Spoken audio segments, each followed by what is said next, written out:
Gülümseten Marifetler YouTube kanalıma hoş geldiniz. Öncelikle nasılsınız? İyi misiniz? İnşallah hepiniz çok çok iyisinizdir. Hayırlı, sağlıklı, sıhhatli günler diliyorum. Bugünkü örgü anlatımımda bu iki şişle yapılmış iki ters iki düz örgüden oluşan en kolay patik modellerinden bir tanesini sizlerle paylaşmak istiyorum. İnşallah sizler de beğenirsiniz ve hep birlikte denemiş oluruz. Benim patiğim 36, 37, 38 ayak numarasına kadar olur. Diğer ayak numaraları için örerken videonun içinde sizlere bilgi vereceğim. Patiğimiz bu şekilde. Gerçekten çok kolay ve ayakta da çok güzel duruyor.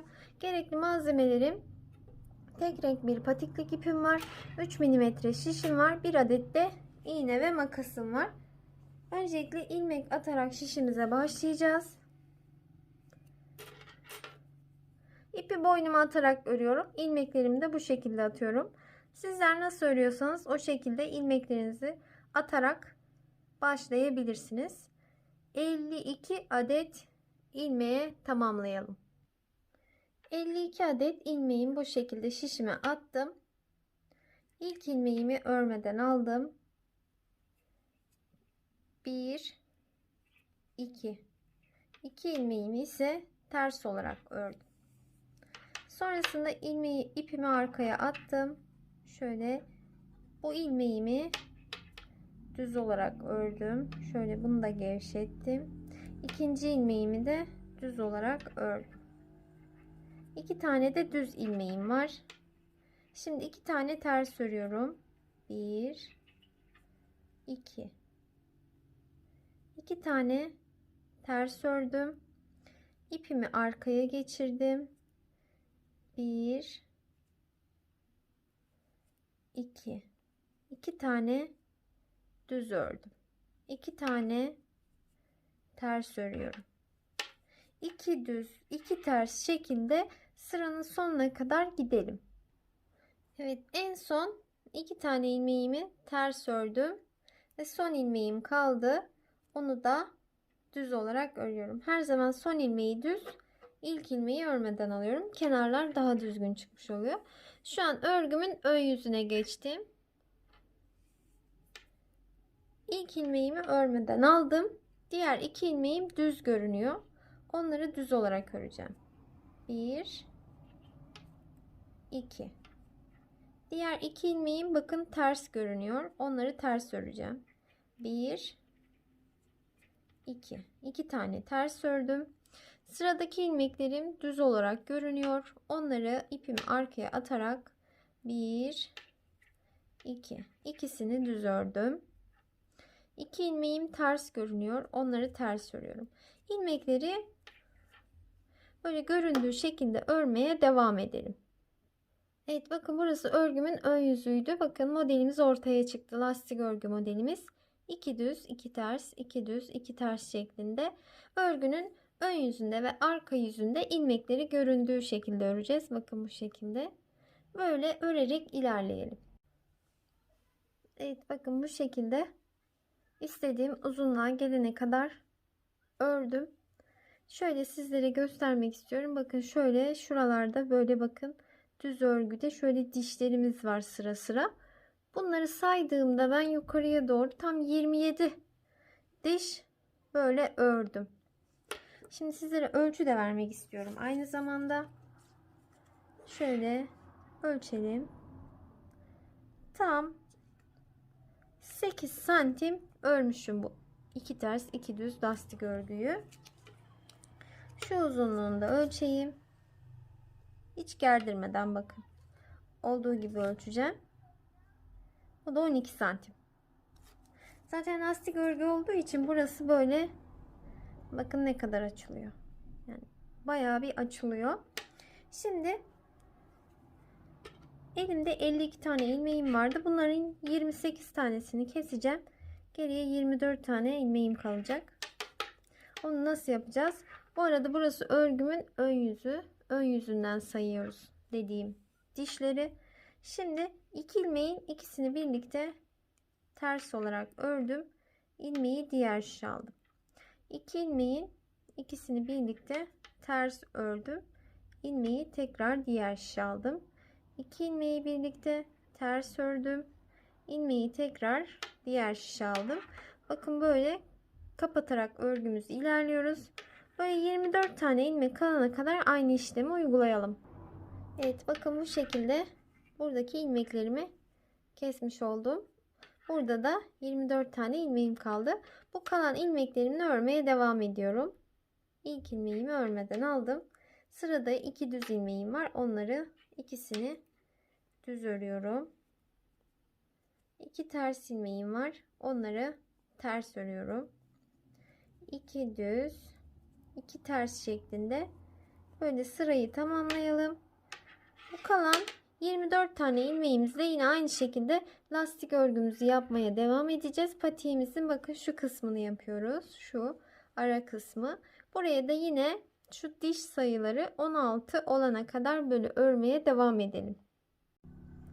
Evet, örgümün bakın bu şekilde bu kısmını da tamamladım. Şöyle sizlere göstereyim. Yine şu dişli kısımları saydığımda 16 tane olana kadar ördüm. Burası çok önemli değil. 15, 16, 17 de olabilir. Şöyle yine ölçmek istiyorum. Bakın 5 santim. Şu uzunluğu 5 santim. Hiç gerdirmeden olduğu gibi ölçtüm. Şimdi buradan sonra şöyle burası örgünün arka yüzünü. Arka yüzünü ördüğümde tekrar ön yüze geçmeden buradan ilmek atmaya başlayacağım. İlmeklerimi şu şekilde atıyorum. Bakın kesmiş olduğum 28 tane ilmeği böyle atıyorum. 1, 2, 3, 4, 5. Şöyle doluyorum. Bakın. 6, 7, 8, 9, 10. Böyle 28'e tamamlayalım. 28 tane ilmeği böyle şişime attım. Şu an örgümün ön yüzündeyim. Atmış olduğum ilmekleri böyle hepsini ters olarak öreceğim öncelikle. Şöyle biraz alması zor olabilir ilk sırada. Böyle 28 tane ilmeğimi ters olarak örüyorum ve şu kısma kadar gelelim. Evet, bu kısma kadar ilmekleri ters olarak ördüm. Şimdi buradan sonra ilmekleri göründüğü gibi örüyorum. 2 düz, 2 ters lastik örgüye devam ediyorum. Böyle sırayı tamamlayalım. Şimdi örgümün arka yüzüne geçtim. Yine 2 ters, 2 düz böyle lastik örgümü ilmekleri göründüğü şekilde ördüm. Şimdi buraya geldiğimizde tekrardan lastik örgümüzü kuracağız. En son bakın 2 ters örmüştüm. 2 düz öreceğim. 2 düzden sonra 2 ters öreceğim. Sonra tekrar 2 düz öreceğim. Yine kesmiş olduğum ilmekleri aynı şekilde lastik örgü olarak örmeye devam edeceğim. Yani şuradaki gibi. Buradaki 52 ilmeğimizi 2 ters 2 düz şeklinde lastik örgü örmüştük. Yine buraya buradaki ilmeklerimizi kaldığımız yerden örmeye devam edeceğiz. Yine buradaki aynı uzunlukta bir örgü elde edene kadar devam edelim. Evet, buradaki sıralarımı da tamamladım. Bakın böyle yine aynı şekilde 2 ters 2 düz şekilde lastik örgümü ördüm. İstediğim uzunluğa gelene kadar yine ördüm. Şuradaki uzunlukla aynı olacak sıra sayıları da. Şimdi burada artık örgümün ön yüzündeyim. İlmeklerimi keseceğim. Patiğimin örgüsünü bitirmiş olacağım. 2 ilmeğin ikisini birlikte ters olarak örüyorum. İlmeğimi diğer şişe alıyorum. 2 ilmeğin ikisini birlikte ters örüyorum. İlmeğimi diğer şişe alıyorum. 2 ilmeğin ikisini birlikte ters örüyorum. İlmeğimi diğer şişe alıyorum. Böyle tüm ilmekleri kapatarak sıranın sonuna kadar gidelim. En son bir ilmeğim kaldı. Onu da 2 defa ters olarak ördüm. Şöyle ipimi kesiyorum. Bu şekilde patiğimin örgüsünü tamamlamış oldum. Şimdi iğneme ipimi geçireceğim ve dikim aşamasına geçelim. Evet, iğneme ipimi geçirdim. Böyle uzunca bir ip geçirdim. Dikmek için kullanacağım. Şimdi bakın şu kısmı var. Şu kısım. Şöyle gösterdiğim kısım. Örgümüzün bakın şöyle. Burası ön yüzü. Şuradaki kenardaki ilmeklerimden bakın şöyle alıyorum. Bir atlıyorum, bir ötekini alıyorum. Bir atlıyorum, bir ötekini alıyorum. Tek kanatlarından alıyorum. Şöyle.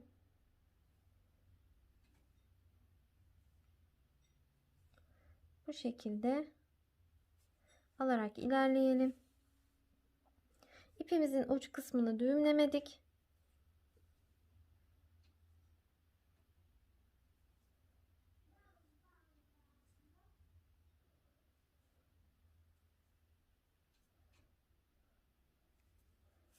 Bu şekilde aldıktan sonra burası yine örgümüzün ön yüzü bakın. Burası. Şöyle ipimizi biraz çekelim.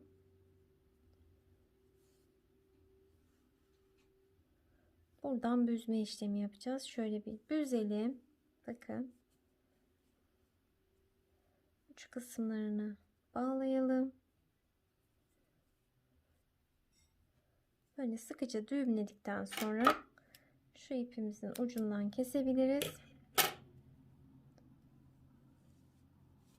Şimdi buradan sonra dikmeye başlayalım. Bakın şu taban kısmını dikeceğiz. Patiğimizin burası ters yüzü. Patiğimizin ters yüzündeyiz şu an. Büzme işlemini yaparken ön yüzdeydik. Şu an ters yüzündeyiz. Böyle ilmeklerimizi karşılıklı alarak dikmeye devam edelim. Böyle dikerek şu kısma kadar gelelim. Bakın. Şuradan dikmeye başlayacağız ve şurada dikim işlemini bitireceğiz. Evet, patiğimizin dikimini tamamladım ben. Düz tarafını da çevirdim. Bakın bu şekilde. Bakın çok rahat bir patik modeli oluyor. Gerçekten çok da kolay.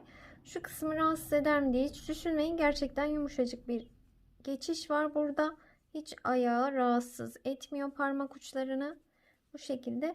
Dilerseniz kenar oyası yapmadan hemen giyip kullanabilirsiniz. Dilerseniz kenar oyası da yapabilirsiniz.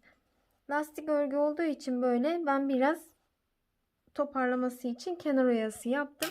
Onu da sizlere anlatayım nasıl yaptığımı. İstediğiniz şekilde yapabilirsiniz bu arada kenar oyasını.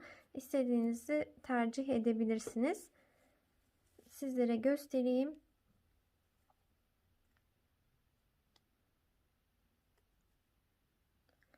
Arka kısımlardan başladım. 3 zincirimi çektim. Aynı yere tekrar sık iğne olarak battım. Sonrasında burada istediğiniz kadar boşluk bırakabilirsiniz. 1 2 ben 3. ilmekten şöyle battım, tekrar sık iğne olarak 3 zincir çektim. Aynı yere tekrar battım. Sonrasında bakın 1 2 3. ilmeği tekrar battım. 3 zincirimi çektim. Aynı yere tekrar battım. 1 2 3. ilmeğimden sık iğne olarak battım. 3 zincirimi çektim. Aynı yere tekrar sık iğne olarak battım. Böyle bir kenar oyası uyguladım. Evet, bakın bu şekilde kenar oyasını da tamamladım ve patiğimizi örgüsünü bitirmiş olduk. Bakın diğer patiğimiz de burada. Dilerseniz farklı şekillerde süsleyebilirsiniz. Böyle sade de kullanabilirsiniz. Ben böyle sade yaptım.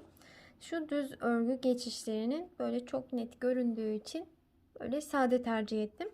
Umarım sizler için faydalı bir video olmuştur. İnşallah sizler de beğenirsiniz ve hep birlikte denemiş oluruz.